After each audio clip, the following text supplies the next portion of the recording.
ऐसी मीटिंगें हुई और आज वार्ड नंबर 3 की ये मीटिंग ली जा रही है। और जो चेहरे यहां पर हम लोगों को नजर आ रहे हैं, जितने हमारे अपने बुजुर्ग है, नौजवान जो नजर आ रहे हैं, एक खास बात हम लोग ये देख रहे हैं कि यहाँ के मुकामी लोग यहाँ पर नजर आ रहे हैं, वार्ड नंबर 3 के। और ऐसे लोग भी नजर आ रहे हैं जो बहुत दूर दराज से यहाँ पर आए हुए हैं। कोई देवी के मल्ले के पीछे से, कोई काबरा कंपाउंड से, कोई उस जानिब से, रमजानपुरा, दयाना, इस इलाके से लोग आए। मुझे याद है कि मालेगांव शहर का सबसे खस्ता, सबसे खराब वार्ड का इलाका, जहां पर कोई तामीरी काम नहीं हुआ, पहले बोला जाता था वार्ड नंबर 20, जहां पर शेख रशीद साहब, जहां से आज कारपोरेटर, जो दातार नगर का इलाका 60 फीटी का बोला जाता। आज वो वार्ड आप जाकर देखेंगे तो मैं समझता हूं कि वहां पर 90% काम मुकम्मल हो गए। आज अगर मुजाफरात के इलाके के अंदर बोलेंगे तो बस्तियों का इलाका सबसे अच्छा डेवलप और काम अगर कहीं हुआ है तो वार्ड नंबर 20 के अंदर हुआ है। और उसके बाद अगर आज अगर कोई सबसे खस्ता हालत जहां पर कोई तामीरी काम नहीं हुआ, वो पवारवाड़ी से लेकर देवी का मल्ला और देवी के मल्ले से लेकर पूरा शहीद अब्दुल हमीद रोड, कुसुम्बर रोड का इलाका है कि नहीं, वार्ड नंबर 2, वार्ड नंबर 3 और वार्ड नंबर 4 का। लेकिन मुझे याद है एक अच्छी तरीके से एक बात, जिस वक्त निहाल अहमद साहब मेयर थे,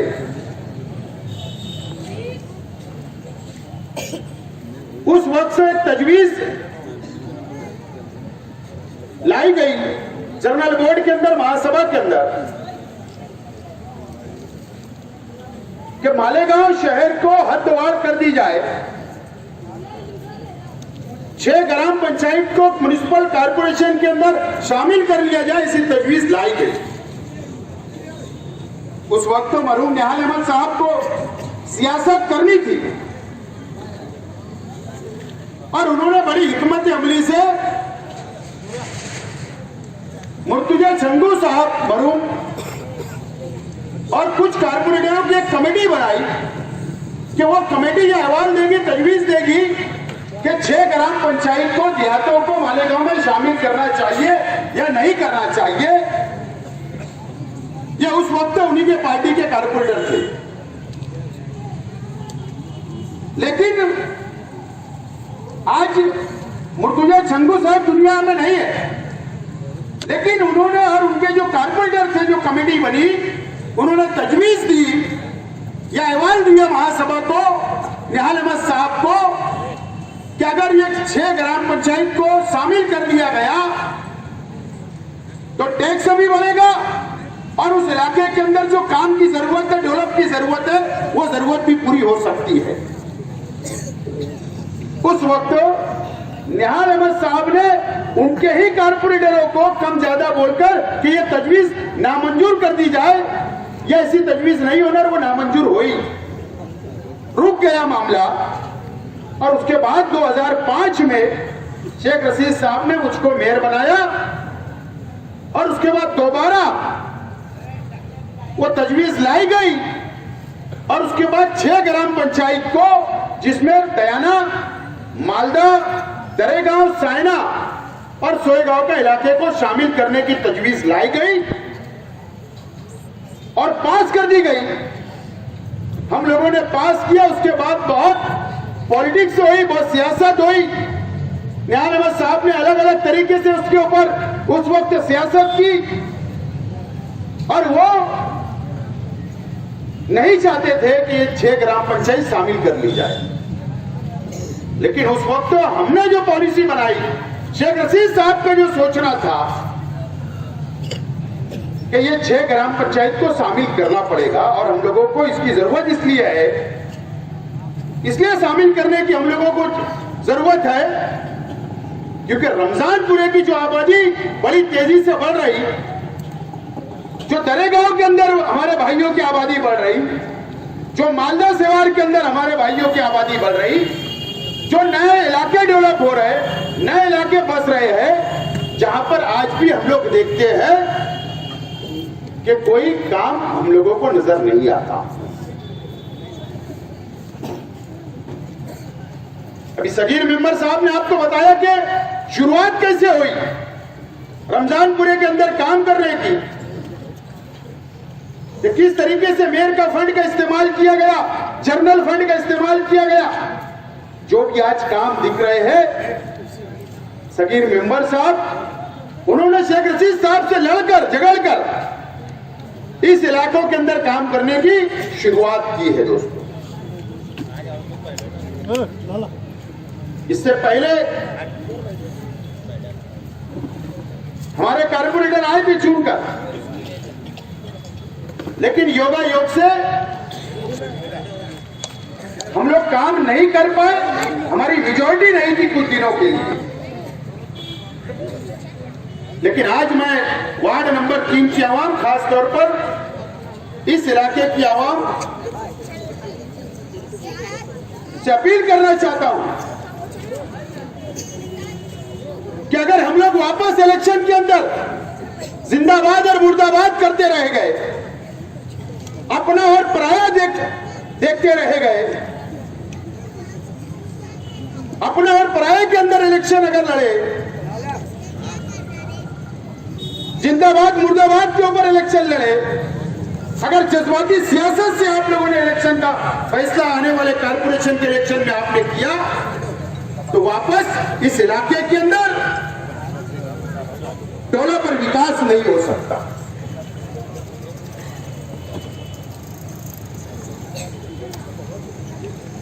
जो भी काम यहां पर चल रहे हैं, उसके अलावा शेख रशीद साहब और हम लोग बैठकर बाकायदा, चाहे वो नेशनल पेट्रोल पंप के पीछे की बस्ती से लेकर, चाहे काबरा कंपाउंड, अक्सा कॉलोनी के पीछे का इलाका हो, या कुरैशा मस्जिद के पास का इलाका हो, या इस जितने इलाके इस इलाके के अंदर आ रहे हैं, मैं बड़ी ईमानदारी से बात कहना चाहता हूं कि इस इलाके के जिम्मेदारान को बुलाकर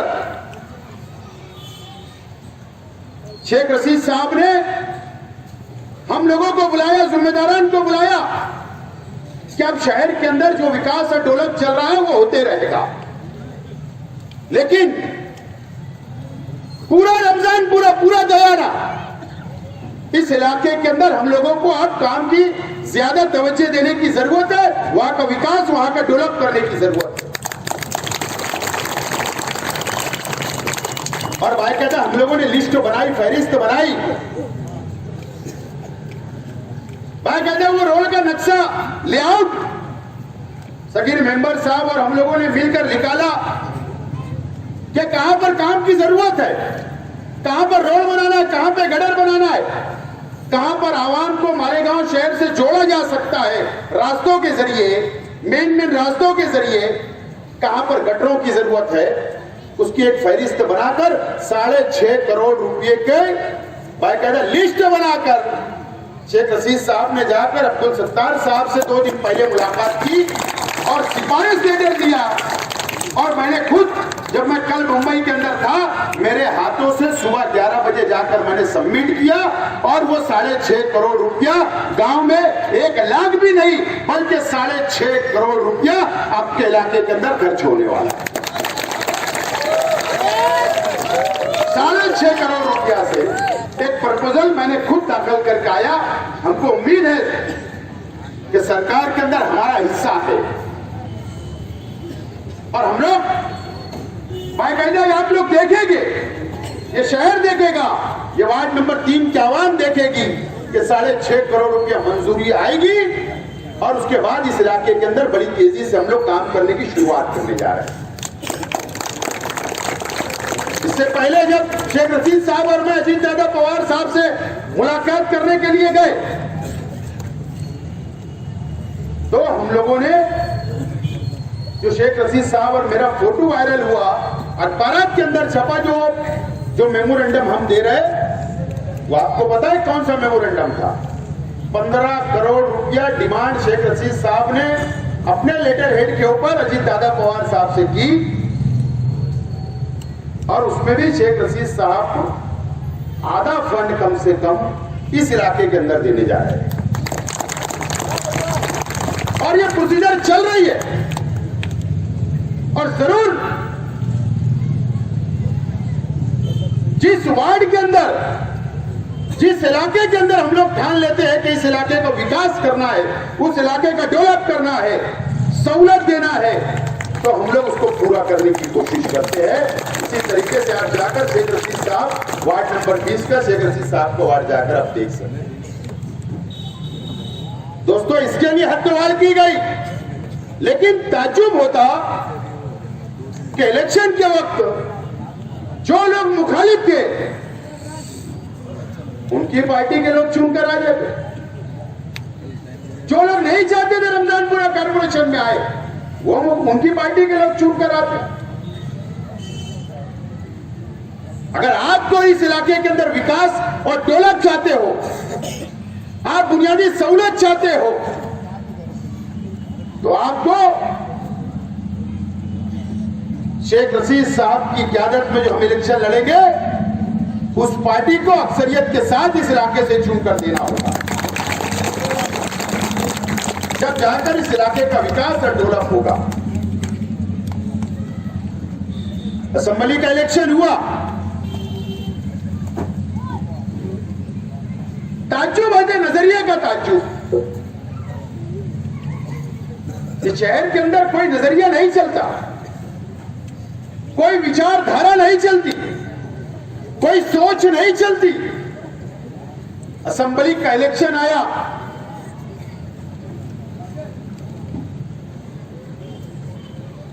एमआईएम के साथ जनता दल भी चली गई, एमआईएम के साथ राष्ट्रवादी को भी लेकर चले गए। हमारे खिलाफ में एक बहुत बड़ा महाज तैयार किया गया, असेंबली इलेक्शन लड़ा गया। जनता दल का नजरिया क्या है? वो अपने आप को बोलते, निहाल अहमद साहब तो बोलते थे कि मैं निधर्मी आदमी हूं, मैं सेकुलर आदमी हूं। फिर आपने जातिवादी पक्ष के साथ कैसे गठबंधन बना लिया? क्या मजबूरी आपकी आ गई? लेकिन इन्होंने इलेक्शन लड़ा साथ में, और नतीजा आपके सामने है। मैं इलेक्शन हार गया, लेकिन हम लोग इलेक्शन हारे हैं, हिम्मत नहीं।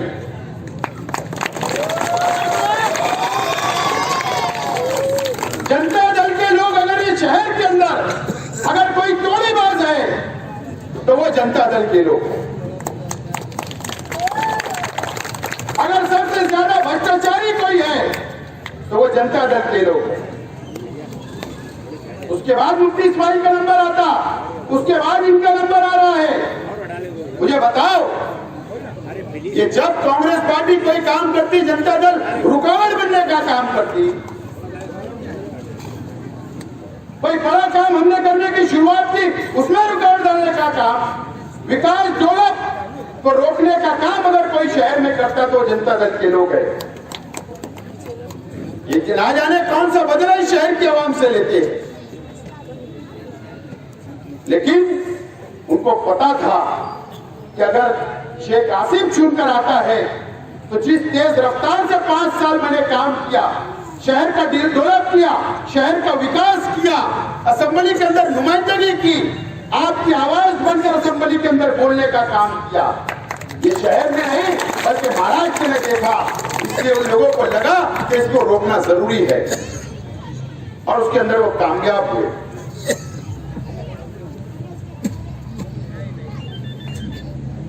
असेंबली का इलेक्शन कई मुद्दों के ऊपर लड़ा गया, लेकिन मैं मेरे नौजवान साथियों से मेरा सवाल है कि आप जज्बात में आ जाते, जज्बात में फैसला करते, जज्बात में वोट देते,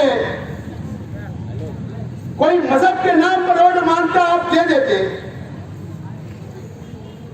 कोई जज्बाती सियासत करके वोट मांगता आप दे देते। आपने कभी उन लोगों से सवाल किया कि आपका प्रोग्राम क्या है, आप हमारे नौजवानों को क्या दे रहे हैं? क्या आपको कोई रोजगार देने का वादा उन्होंने किया था, या हमारी मां बहनों को रोजगार देने का वादा किया था, या शहर को कोई हॉस्पिटल बनाने का वादा किया था, या पावरलूम सड़क को बढ़ाने का वादा किया था, क्या मजदूरों का बोर्ड बनाने का वादा किया था, या शहर का विकास करने का वादा किया था? क्या कोई वादा नहीं किया, कोई प्रोग्राम उनके पास नहीं था। उसके बावजूद आप लोगों ने कामयाब करके असेंबली के अंदर इमाम पार्टी के एमएलए को भेजा। नुकसान किसका हुआ? हमारा हुआ? हमारे वर्करों का हुआ? नहीं, नुकसान इस शहर का हुआ, गरीब आवाम का हुआ। शहर का डेवलप, शहर का विकास रुका, सनत रुकी। इतना बड़ा नुकसान कर आपने जज्बात के अंदर फैसला लिया, नुकसान हो गया। आप लोगों ने देखा और आप अपनी आंखों से देख रहे हैं। मैंने इससे पहले भी यह बात कही, आज दोबारा बोल रहा हूं। 2014 से पहले बहुत काला टैग कर इस देश का मुसलमान ये बोलता था कि हमारी बिगर मरकज की हुकूमत बन नहीं सकती, हमारे बिगर इस मुल्क के अंदर कोई हुकूमत नहीं चल सकती। इस देश का मुसलमान बोला करता था। 2014 के बाद नरेंद्र मोदी वजीर आजम को उम्मीदवार बनकर भारतीय जनता पार्टी ने लाए। एक भी मुसलमान को टिकट नहीं दिया, मेंबर ऑफ पार्लियामेंट का नहीं उम्मीदवार बनाया। और जब नतीजे आए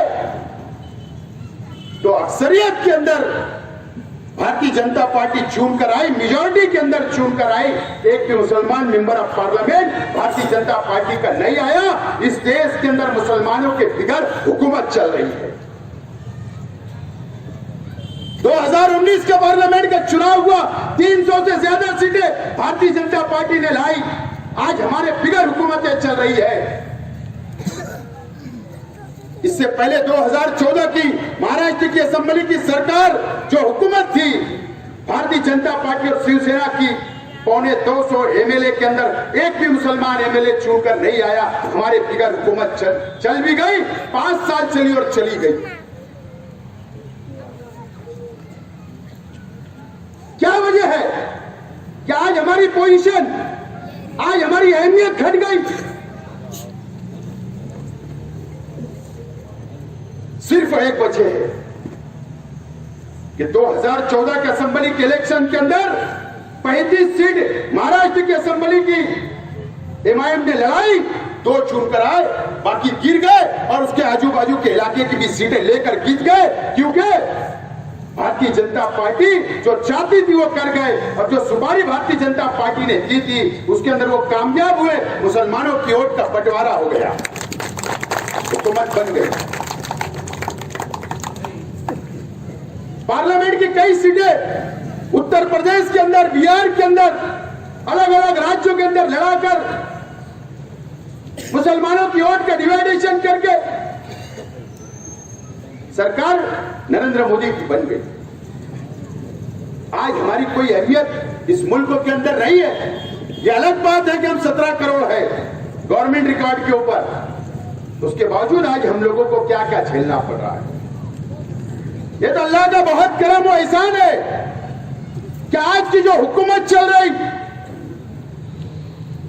भारतीय जनता पार्टी को अलग करके शिवसेना, कांग्रेस और राष्ट्रवादी कांग्रेस पार्टी की हुकूमत चल रही, यह अल्लाह का करम है, एहसान है इस महाराष्ट्र के मुसलमानों के ऊपर। अगर भारतीय जनता पार्टी की सरकार बनती तो जो एनआरसी कायदा था तो महाराष्ट्र के अंदर पहले लगता था, लेकिन कांग्रेस और राष्ट्रवादी कांग्रेस ने शिवसेना से यह बात की कि जो काले कानून मोदी सरकार ला रही वो इस महाराष्ट्र के अंदर नहीं लगेंगे। आज हम लोग सुकून से हैं। क्या वजह कि शिवसेना कांग्रेस राष्ट्रवादी की एक हुकूमत बनी, भाजपा को दूर रखने का काम किया। क्या हम जज्बाती सियासत के अंदर हमारा नुकसान करेंगे? आज हम लोगों को बहुत सोचने और समझने की जरूरत है। आने वाला वक्त वोट का डिवाइडेशन करने का नहीं है। ये शहर के अंदर कौन विकास करता, कौन डेवलप करता, शहर की आवाम बहुत अच्छी तरीके से जानती है। कौन फंड ला सकता, कौन तुम्हारे बच्चों का मुस्तकबिल बना सकता, ये शहर का मुस्तकबिल कौन बना सकता, ये शहर की आवाम और ये शहर के बाशऊर लोग बहुत अच्छी तरीके से जानते हैं। लेकिन उसके बाद भी अनजान बनने की कोशिश की जाती है, तो ये बहुत दुख की बात है। वापस नारा दिया जा रहा कि महागठबंधन तैयार करके कांग्रेस मुक्त करने का काम ये शहर में किया जाएगा। ये कांग्रेस मुक्त करने की बात नहीं की जा रही, बल्कि बात शेख रशीद परिवार को खत्म करने की जा रही है। वो खुल के नहीं बोल पा रहे।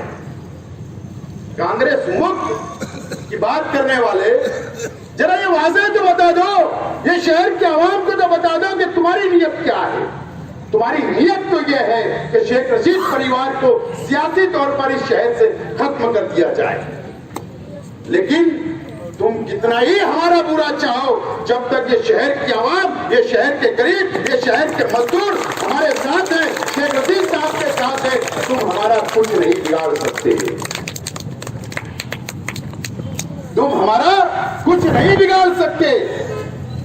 अल्लाह का बहुत करम है, इलेक्शन हारने के बाद भी लॉकडाउन कोरोना महामारी के अंदर इद्दत के अंदर कौन बैठा था ये शहर जानता है। क्वारंटाइन कौन हुआ था ये शहर जानता है। हमको बोलने की और बताने की जरूरत नहीं है किसके बोलने के ऊपर सरकारी हॉस्पिटल, प्राइवेट हॉस्पिटल खोले गए, ये शहर जानता है। वजीर को, मिनिस्टर को किसने शहर में बुलाया ये शहर जानता है। किसने कारपोरेशन की किस तरफ से शेख रशीद साहब, ताहिरा शेख रशीद साहिबा ने कैसी मदद हम लोगों ने की ये शहर जानता है। कैसे लोगों के इलाज करवाए ये शहर जानता है। तुम्हारी तरह इज्जत के अंदर, तुम्हारी तरह घरों में बैठने का काम हमने नहीं किया। पूरा वक्त भी आया तो हम आपके साथ खड़े रहे, अच्छा वक्त भी रहता तो आपके साथ खड़े रहते, और आप फैसला आपको करना है। क्या आप चाहते हो कि हमारा परिवार सियासत से खत्म हो जाए? चाहते हो तो आपको आने वाले वक्त के अंदर शेख रशीद साहब की क़यादत के अंदर आप हमसे वादा कर लो कि 3 नंबर, 2 नंबर या शहर के हर इलाकों से शेख रशीद साहब की क़यादत के अंदर भरपूर आप लोग कारपोरेटर शुरू कर दो, ताकि शहर का विकास, शहर का डेवलप हम करते रहे। बहुत बहुत शुक्रिया। खुदा हाफिज। 3 के अंदर ये प्रोग्राम रखा गया जिसके अंदर 4 कारपोरेटर है। जिम्मेदारी हमने सगीर के साथ साथ दीगर हमारे साथियों को, नौजवानों को जिम्मेदारी दी थी। साथ में हमारे इकबाल भाई है, मुनाफ भाई है, या दीगर साथी हमारे शाह साहब है।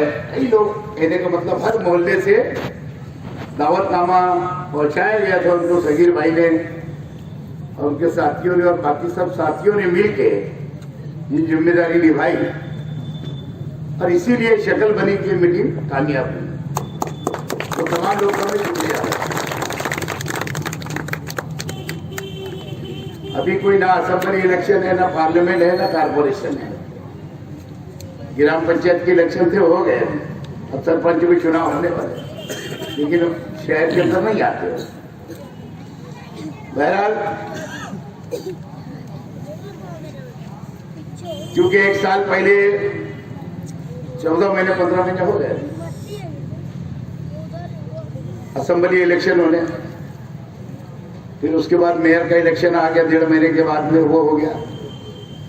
महीने 2 महीने गुजरते नहीं तो लॉकडाउन लग गया, महामारी आ गई पूरे देश के अंदर, पूरी दुनिया में। और इस तरीके से कोई मेल मिलाप नहीं हो रहा था, लोगों से मुलाकात नहीं हो रही थी, संबंध नहीं आ रहा था। मैंने तो कितने दिन हाथ नहीं मिलाया, आप लोग की नाराजगी भी हो रही थी, क्या वजह साहब हाथ नहीं मिला रहे। मुसलमान का ईमान है, मौत आने वाली है, लेकिन हिफाजत करना चाहिए दूसरे ने अपने आप की। अब ये जो मेल मिलाप का शुरुआत जो हुई, जाहिर सी बात है आने वाले 1 साल के बाद कारपोरेशन इलेक्शन आ रहे, फिर अभी शुरुआत इसलिए हम लोगों ने मेल मिलाप का शुरुआत इसलिए कर दिए कि मार्च 27 को फिर शब बारात आ जाएगी, फिर रमजान महीने लग जाएगा, फिर उधर 2 महीने मुलाकातें, राजकीय मुलाकातें, सियासी मुलाकातें, पार्टी के प्रोग्राम ये कम हो गए। इसलिए और अपोजिशन को ऐसा लग रहा था कि अब आसिफ भाई ने बताया ना, बोले कांग्रेस मुक्त हो गई, ऐसा बोलने लगे। अपोजिशन की सभी महागठबंधन जितने भी गठ है इनके, तो दोस्तों कांग्रेस पार्टी है ये, और वैसे भी मालेगांव में पार्टी चलती क्या? पार्टी के नाम पे 2 नंबर की वोट मिलती है। यहां जितने बैठे सब रशीदी है पूरे के पूरे। तुम्हारी मेरी ऐसी मोहब्बत है, छोटे बड़ों की, बुजुर्गों की, जवानों की, नौजवानों की, चेहरा देख करके आप लोग कांग्रेस पार्टी के नुमाइंदों को वोट देते हैं या असेंबली में वोट देते हैं। कई लोग तो बोलते हैं कि बस आप लोग हैं तो हम हैं, और यह पहले से मालेगांव का रुझान ही ऐसा रहा। हारून अहमद अंसारी थे तो उस वक्त तो उनको देख करके वोट दिया करते थे, उनका चेहरा देख करके। फिर उसके बाद में हाजी शब्बीर अहमद और निहाल अहमद का दौर चला तो शब्बीरी लोग थे और निहाली लोग थे। फिर इसके बाद से मैं आ गया आशा आपा के, इसके बाद में आशा आपा तो एक प्रोफेसर बहन थी, उस वक्त तो अंसारी साहब ने उनको लड़ाए थे निहाल अहमद साहब के सामने। दूसरे इलेक्शन में तो निहाल अहमद साहब इलेक्शन हार गए थे। फिर बाद में कंटिन्यू शब्बीर सेठ और निहाल अहमद साहब लड़ते रहे, लेकिन पक्ष अलग रहता था। जो शब्बीर सेठ को मानने वाले थे शब्बीर सेठ को वोट देते थे, जो निहाल अहमद साहब को मानने वाले थे निहाल अहमद को वोट देते। सर अभी भी बोला जाता है कि निहाली लोग हैं। मैं आया, एंट्री किया राजकारण के अंदर, छोटे से बड़े राजकारण के अंदर जब आया तो यहाँ पे निहाल अहमद वही निहाली लोग रहते थे और रशीदी लोग रहते थे, और अभी भी वही चल रहा। फिर मुफ्ती साहब आ गए, आज के आमदार साहब रिका में, तो आज भी वही जो वोट इधर उधर कन्वर्ट हुई, बस इस तरीके से चल रहा है। पक्षों की बात तो दूर रहती है, चाहने वाले एक दूसरे को वोट देते हैं। मेरे काम के विषय के ऊपर यह प्रोग्राम रखा गया। आगे ये इलाके के अंदर काम होना चाहिए। 3 नंबर वार्ड में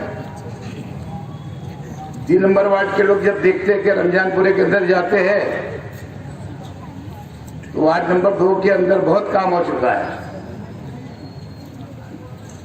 पिछले टाइम जब 2012 का जो इलेक्शन हुआ था, उस वक्त तो पूरे इलाके में 4 मेंबर थे।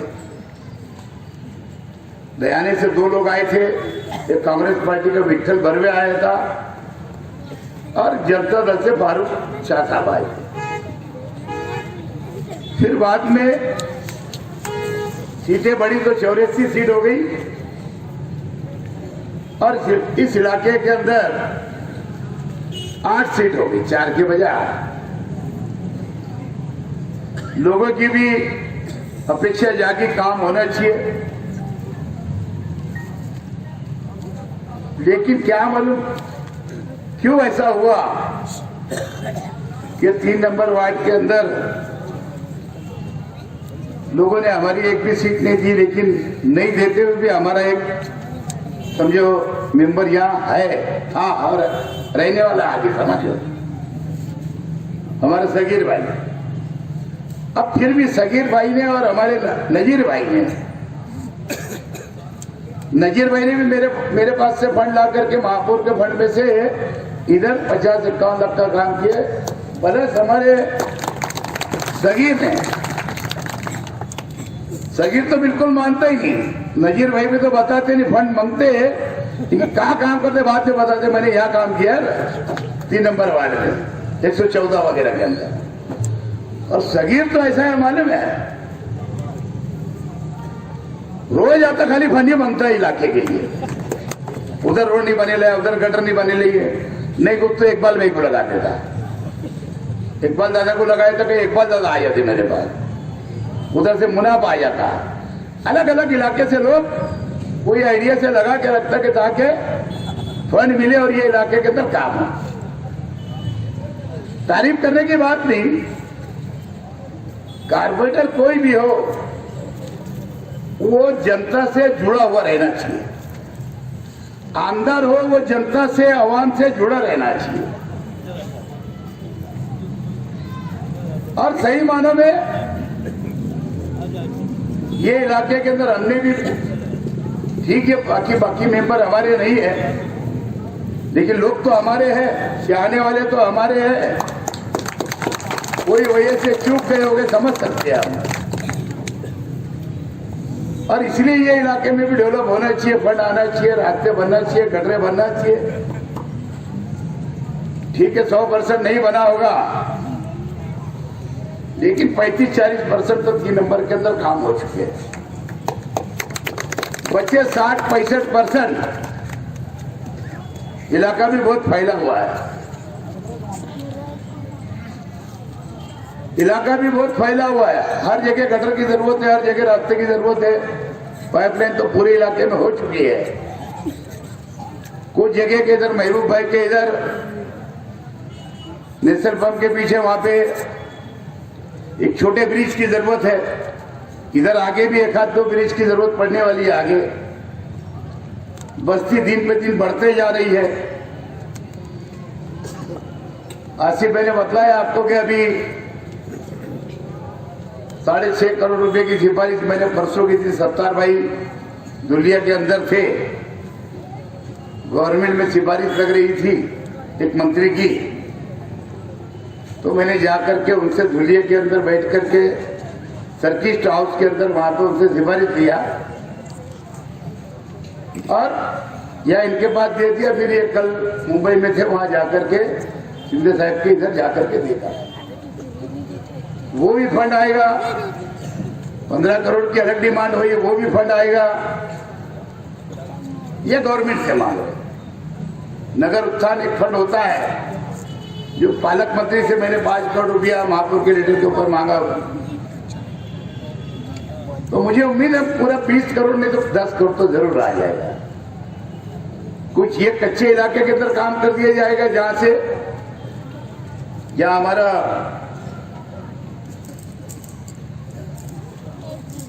अक्षय कॉलोनी के पीछे का भाग या हमारे चाय पत्ती वाले रहते, मेरा भतीजा रहता, जहाँ पे ऐसे इलाके भी पूरे कच्चे हैं। वहां पे आगे हमारी नजर है इसके ऊपर कि जैसा हमने 20 नंबर वार्ड के अंदर 2012 में आज के महापौर साहिबा को वहां पे इलेक्शन लड़ाया था। पूरी बंजर जमीन थी, कच्ची जमीन थी, कोई काम नहीं था, और अल्लाह करम से 9 बरस के अंदर वहां पे हम लोगों ने और बचा 1 बरस में पूरा एरिया को इंशाल्लाह डेवलप करके निकलेगी। अब अगर 3 नंबर और 2 नंबर के लोग अगर चाहते आने वाले दौर में कि जैसा 20 नंबर बना, अगर आपके इलाके को ऐसा ही सीमेंट रोड से लेकर के गटरों से लेकर के पूरा एरिया आपका अगर डेवलप करना है तो आप फिर क्या करेंगे आने वाले 1 साल के बाद? बोलो यार। हमारे जो भी 4 उम्मीदवार रहेंगे 3 में और 4 में 4, 2 में 4 और 3 में 4। कल ये बात नहीं आना चाहिए यार वो तो ऐसा हो गया था, वैसा हो गया था, फला आ गया था, वैसी बात नहीं होना चाहिए। अगर अपने इलाके को, गली कुचों को अगर बनाना चाहते हैं तो आने वाले टाइम में हमारे उम्मीदवार आप लोगों को चुनकर देना पड़ेगा, जब जाकर के ये इलाका डेवलप हो सकता है। सपोर्ट के लिए 8 सीट में से 1 आधी सीट मेरी घर की भी दे दूंगा मैं, सपोर्ट के लिए। आपको इत्मीनान होगा नहीं यार, शायद अब काम हो सकेगा। अभी नाम नहीं बोलता किसको उड़ाऊंगा घर का, लेकिन क्योंकि काम करने की इच्छा भी होना, खाली चुन करके आने की इच्छा नहीं होना। अभी बहुत सारे कारपोरेटर आपके इधर है, चुन कर आ गए, आप लोग ढूंढते रहते, मिलते भी नहीं हो। न सफाई होती है, न गटर साफ होती है, न कचरा उठता, न रास्ते बनाते हैं, न गटर बना रहे। अभी जितना फंड महीने हम लोगों ने अभी दिया, और 2 नंबर के अंदर भी, जब आज के महापौर 2012 में जो महापौर थे उन्होंने उस वक्त तो उतना फंड दिया 2 नंबर में, जब जाकर के जब और अभी में वो इलाका डेवलप होते चलेगा 2 नंबर का। और 3 नंबर को भी हमको ऐसी डेवलप कर रहे हैं, और साथ में 4 नंबर भी बहुत अच्छा है, उसको भी डेवलप करना है। अजीज मुल्ला अकेले पड़ गए, और हमारे जमीन वाले भैया है, एरिया वो ही बहुत बड़ा है। शहर का सबसे बड़ा 4 वार्ड, 4 मेंबरों का वार्ड, वो 4 नंबर है। शहर का सबसे बड़ा रकबा है उसका। मेरा ख्याल है कैसे भी 13-14 किलोमीटर का एरिया था, इतना बड़ा एरिया 4 नंबर का। हमारा 3 नंबर का उससे कम आता है। तो मेरा बोलने का मतलब ये कब होगा, जब आने वाले कारपोरेशन में आप लोग इधर के 3 नंबर और 2 नंबर की 8 सीट चुन करके देंगे, जब आपके सामने आएंगे, अपोजिशन पार्टियों के लोग भी आएंगे। इधर जनता दल बहुत दम भरती है कि हमारी सीटें आती है, 7 सीट हमारी आ गई, 8 हमारी आ गई, 6 हमारी आ गई। तो इस तरीके से ये आएंगे। तुम लोग अगर चाहे तो जनता दल कहीं भी लगेगी नहीं तुम्हारे को, लेकिन जब तुम चाहेगे, जब, और अगर तेरी मेरी भी आगे तो रहेगा काम भी, और फिर चिल्लाते रहेंगे भैया आपको फंड नहीं मिल रहा, हमारा रोड नहीं बन रहा, गटर नहीं बन रही। हम तो पूरे शहर में काम करते, खाली 3 नंबर हमारे लिए अहमियत का नहीं है। शहर के पूरी जनता से, जब पूरी आवाम से हमारा संबंध आता है। हर वार्ड में आप लोग देख रहे होंगे, हर इलाके में, हर वार्ड में काम हो रहा है, रोड रास्ते हम बना ही रहा है। आज सगीर तो भूल गया अभी कुछ बोलना, और नजीर भाई भी। अभी इंशाल्लाह 15-20 दिन के बाद देखेंगे, पाक पंजतन चौक से जो WBM रोड बना है, उसका 1,45 लाख का सीमेंट रोड का काम शुरू होने वाला है, डायरेक्ट देवी के मल्ले तक, अगर टच। वो मेरे को बैठे बैठे बोल रहे ये तो बन जाएगा, तो बोले इधर भी फंड देते ना आप। तो इंशाल्लाह इत्मीनान रखो, आप लोग भी और सगीर भी और नजीर भाई भी, ये भी फंड दे देंगे आगे तक मुन्ना के घर का। ये धीरे धीरे बनता है, वहां धीरे धीरे एरिया बनता है, और इंशाल्लाह करने ही वाले हम लोग। कुछ गवर्नमेंट फंड से करेंगे, कुछ कॉर्पोरेटर फंड से करेंगे, कारपोरेशन के फंड से करेंगे, क्योंकि अभी मार्च के का नया बजट आने वाला है। अभी देखो कुसुम्बा रोड का गवर्नमेंट फंड से सीमेंट रोड बनते हैं, आगे हार्ड मिक्सर रोड का काम शुरू है, अभी शाम अभी एंड हो रहा होगा, करीम टू टाकी तक, मिलन तक आ गया, दोनों साइड हार्ड मिक्सर रोड। कुछ दिनों के बाद आगे ही बन जाएगा स्टी स्टार का। इसी तरीके से चाहे वो आशा नगर हो, रौनकाबाद हो, 20 नंबर वार्ड हो, 17, 18, 16, 15, 7, सब जगह आप लोग देखेंगे ये 7, 8, 10 दिनों में, 15 दिनों में हर जगह काम की शुरुआत हो जाएगी रोड रास्तों की। दोस्तों हमारा और अभी आगर रोड का तुम सोच रहे सर आगर रोड क्यों नहीं बोल रहे? आगर रोड की भी बस 10-12 दिन के अंदर आप लोग देखेंगे जैसे ये सीमेंट रोड का काम शुरू होगा, साथ साथ में आगर रोड का भी सीमेंट रोड का काम शुरू हो जाएगा। वो गडर रोड जो 13 करोड़ की, लेकिन पूरा एंड नहीं होगा देवी के मल्ले तक। मैं समझता नेशनल कंफर्ट तक आएगा और फिर नए बजट के अंदर हम उसके ऊपर 12-15 करोड़ रुपया और हेड में रख देने वाले, ताकि वो आगे दरेगांव तक वो रास्ता बन जाए, पूरे शहर वासियों को उसकी राहत मिल जाए। पीछे 5 करोड़ रुपया आसिफ भाई ने लाए थे गवर्नमेंट फंड का, वो रास्ते आप लोग देख रहे हैं। बुल्लू बड़ा वाला रास्ता बना, आई मरी का रोड जो चंदनपुरी पे गेट पे जाता है डायरेक्ट हाईवे पे, वो बना। जिलानी चौक से डेपू तक और सैलानी चौक तक बना। मध्य पावर हाउस से लेकर के Shiv road direct Veerappan hotel तक बना। उसके बाद में पानी की टाकी का रोड बना। उसी रोड के अंदर मिलत मदरसे के पास से जो आधा रोड बना, आधे रोड का काम ये हफ्ते में शुरू हो जाने वाला है। राजा चौक का रोड बना। उसके अलावा जो अब्दुल्ला नगर का जो रास्ता है सीमेंट हाउस तक, उसी में से वो बना। अभी जल्दी तुम्हारा ये मस्जिद जो है सुबह वाला रोड जो है रह गया है, वो भी इंशाल्लाह अभी जल्दी शुरू हो जाने वाला है। 5 मिनट रोड है। तो कहने का मतलब पूरे शहर में हम काम कर और आगे करते ही रहने वाले हैं। आपका साथ रहेगा। आप अगर चाहेंगे तो आने वाले टाइम के अंदर 40 क्रॉस कर देंगे। 40 सीट क्रॉस होगा शहर में, मेजॉरिटी। जिसकी मेजॉरिटी उसका मेयर है ना। तो फिर तो जितनी भी सीट अल्लाह ताला आप लोग के जरिए दे देता, उसमें पूछ रहे थे और उसमें हमारा मेयर बन जाता। लोग देखते रहते। कोई बोलता मुनकर मेयर होना, कोई बोलता फला मेयर होना। तो मैं तुम्हें बोलता भैया जिसकी लाठी उसकी बहस, जिसकी मेजॉरिटी उसका मेयर।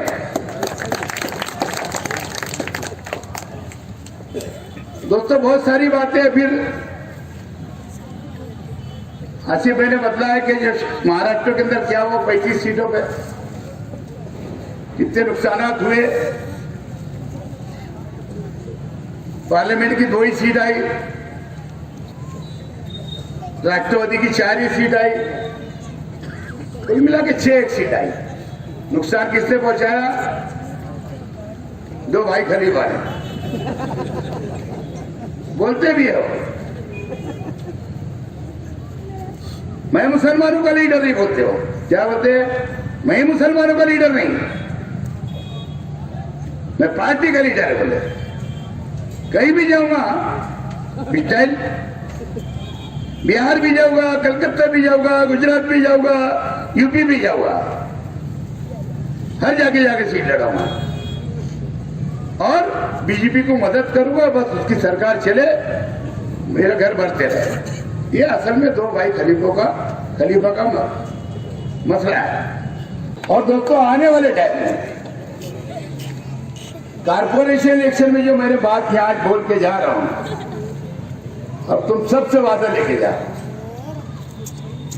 कि मैं जो भी उम्मीदवार दूंगा पार्टी का, आपको उसको चुन करके देना है। शहर के अंदर हर इलाके से जहां के जहां रिश्तेदारी होगी, संबंध होगा, आज से माहौल बनाया जाए ताकि हर जगह तुम्हारी अपनी सीटें ज्यादा से ज्यादा चुन करके आए और कारपोरेशन के अंदर आपका मेयर बने, ताकि आपके एरिया के अंदर, शहर के अंदर विकास हो, डेवलप हो। ऐसी मेरी आप लोग से गुजारिश है। इतने ही बोलते हुए मैं आप तमाम लोगों के शुक्रिया के साथ जवानों के, बुजुर्गों के इस मीटिंग के अंदर जिन लोगों ने मेहनत किया उन सब के शुक्रिया के साथ मेरी बात को यहीं खत्म करता हूँ। शुक्रिया, जय हिंद। अगले जुमा को कुलसुम मस्जिद के पास में वार्ड नंबर 2 के अंदर इसी तरीके का प्रोग्राम होगा। शुक्रिया, जय हिंद, अस्सलाम। इस वार्ड में 2 टाइम इस वार्ड के लोगों ने हमें खिदमत करने का मौका दिया। इस वार्ड के तमाम लोगों से हम खिदमत का मौका दिया। आप लोग का हम पे एहसान है और ये एहसान बाकी रहेंगे। मेरे भाइयों, आज की मीटिंग वार्ड नंबर 3 में शेख रशीद साहब को, राशिद साहब को बुलाकर इसलिए रखी गई है कि इस वार्ड के अंदर डेवलपमेंट और भी कैसा हो, इस वार्ड की आवाम को क्या क्या सहूलत मिलना चाहिए और इस वार्ड के आवाम की जो तकलीफ है कि रशीद साहब के सामने और राशिद भाई के सामने रख के इंशाल्लाह आने वाले वक्त में हम लोग काम लेंगे।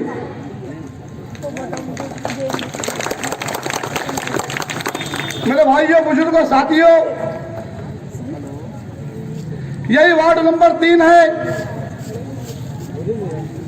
वार्ड नंबर 3 चुन के आने के पहले बरसात के मौसम में हम बिस्मिल्लाह नगर के किनारे के इलाकों में, महाराष्ट्र शादीन के आसपास और आयशा नगर के इलाकों में अपनी साइकिल खड़े किया करते थे। बरसात के मौसम में अपनी साइकिल, टू व्हीलर, रिक्शा जाती नहीं थी। इस वार्डों के अंदर जैसे कि तंजीम नगर है, वहां पे गटरें नहीं थी, हाजी अहमदपुर में गटरें नहीं थी, कुरेशाबाद में गटर नहीं थी, अक्सा कॉलोनी में गटर नहीं थी, काबरा कंपाउंड में गटर नहीं थी। और ये वार्ड गटर नहीं होने की सूरत में हमारी माँ बहनें बाथरूम के सामने छोटे छोटे खड्डे करके वो गंदा पानी उड़ा के एक किनारे फेंका करती थी और जहाँ फेंकती थी वहां झगड़े हुआ करते थे। सामने वाला उसको बर्दाश्त नहीं करता था। और दूसरी बात मेरे भाइयों, वार्ड नंबर 3 में मदरसे भी ज्यादा है, स्कूल भी है, कॉलेज भी है। ये वार्ड तालीमी बुनियाद पे भी हमारा 1 नंबर आता है। यही बरसात के टाइम में हमारे बच्चे स्कूल जा नहीं पाते थे। तमाम बच्चों को मदरसा स्कूल जाने में, इमाम स्कूल जाने में, पैराडाइज स्कूल जाने में और मस्जिदों में जाने में बहुत तकलीफ होती थी। इंशाअल्लाह हमने भी आधे महल्ले के अंदर रशीद साहब का फंड लेकर, आसिफ साहब का फंड लेकर, हमने हमारा फंड लेकर, हमारी अम्मा का फंड लेकर, हमने कुछ मेंबर और कमिश्नर का फंड लेके इस वार्ड में तामीर किया है। आप तमाम लोग देखिए, आप तमाम लोग देखिए, आज हमने पंचतन चौक से लेके देवी के मल्ले तक डब्बा मुरुम का काम शेख रशीद साहब से फंड लेके किया। आप बताइए मुझे कि आज हमारे उस वार्डों के अंदर आज कम से कम 10,000 लोग का वापर दिन भर में होता होगा, क्योंकि 7,000 बच्चे हमारे स्कूल में पढ़ते हैं। कई टाइम रशीद साहब को मैंने कहा कि हमारे वार्ड में गट नंबर 214 में, 215 में, गौसिया नगर में, तिरंगा चौक के आसपास और तमाम इलाकों के अंदर आज भी चलने की तकलीफ है। और इस वार्ड में तकलीफ है, ना गटर है, ना रोड है। हम आज इस इलाके के अंदर शेख रशीद साहब आए हैं और शेख आसिफ साहब आए हैं। हम उनके सामने अपनी तकलीफ को पेश कर रहे हैं। आपके सबके जो काम आपके दिमाग में है वो मेरे दिल में है और मेरे दिमाग में है। और रशीद साहब काम करने वाले हैं, आसिफ साहब काम करने वाले हैं, इसलिए हम उनके साथ में हैं। और इतना ही बोल के मैं अपनी बात को खत्म करता हूँ और आगे से रशीद साहब से और शेख आसिफ साहब से ये उम्मीद रखता हूँ कि आप इस वार्ड के अंदर आए हैं। आप कम से कम इस वार्ड में कच्ची पक्की रोड और 3 नंबर वार्ड के अंदर जितनी गटर का मसला बाकी है उतना मसले को पूरा करे, इतनी उम्मीद से मैं अपनी बात खत्म करता हूँ। अस्सलाम वालेकुम, जय हिंद।